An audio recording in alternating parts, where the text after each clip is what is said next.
Ito po ang breakfast natin. May kanin tayo. Meron tayong itlog. Yan. Meron tayong sausawan. At meron tayong inihaw na bangus. At hindi nawawala ang banana.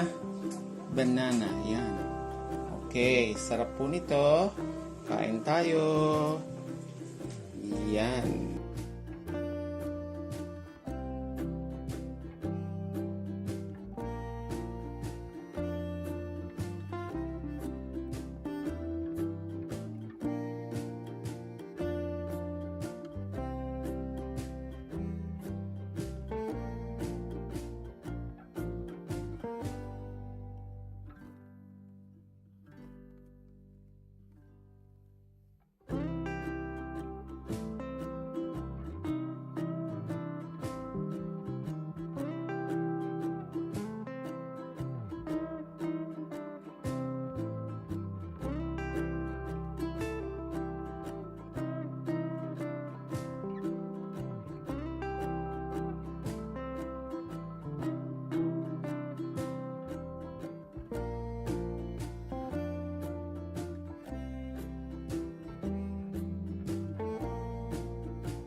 So ito po ang ating almusal ngayong araw na ito.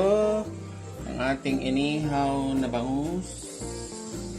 Meron din tayong itlog. Wow, sarap. Ito po yung aming ihawan. Hindi nyo na kailangan ng uling. Ganito lang po yon. Yan, ginaganon. Sa Edmark po ito eh. Luma na po itong aming ihawang ito. Ilang taon na ito? So, 3 years na. Pero ano pa rin. Yan. Maganda ho itong gamitin kasi pwede siyang magawa ka ng popcorn dito. Pwede kang maggulay. Pwede kang mag-adobo. Yan. Hindi ho yan dumidikit. Ayan. Ang pinaka-itsura niya. O, diba? Mura lang ho ito sa Edmark eh. Kano nga ito, mama? 1,000 plus lang? Pero sulit na po kayo. Yan. Ang katlaban nito ay sausawang kamatis na may sibuyas, na may kalamansi at konting patis. Okay, sige, kain tayo.